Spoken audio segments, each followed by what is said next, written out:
அஸ்ஸலாமு அலைக்கும் வரஹ்மத்துல்லாஹி வபரகாத்துஹு.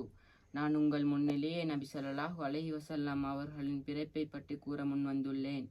அகிலத்தின் நற்கொடை இறை தூதர்களின் தலைவர் மக்காவில் பனு ஹாசிம் பள்ளத்தாக்கில் ரபியுல் அவ்வல் மாதம் 9ஆம் நாள் திங்கட்கிழமை கிறிஸ்துக்கு பின் 571 ஏப்ரல் மாதம் 20 அல்லது 22ஆம் திகதி அதிகாலையில் பிறந்தார்.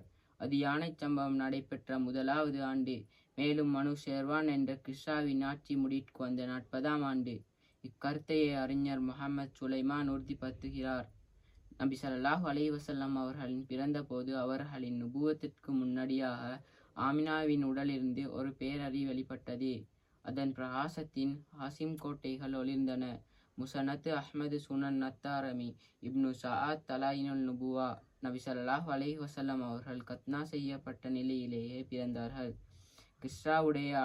கிஸ்ராவுடைய மாளிகைகள் 14 மாதங்கள் அதிர்ந்து வீழ்ந்தன.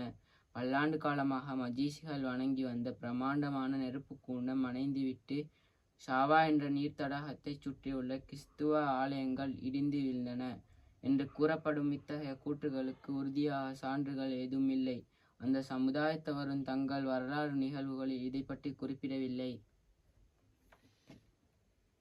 குழந்தையை பெற்றெடுத்ததும் ஆமினா அந்த நற்செய்தியை அப்துல் முத்தலிஃபுக்கு தெரிவித்தார்.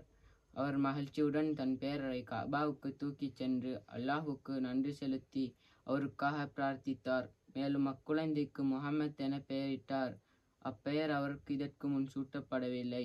அரபியர்கள் வழக்கப்படி நபி ஸல்லல்லாஹு அலைஹி வஸல்லம் அவர்களுக்கு கத்னா செய்யப்பட்டது.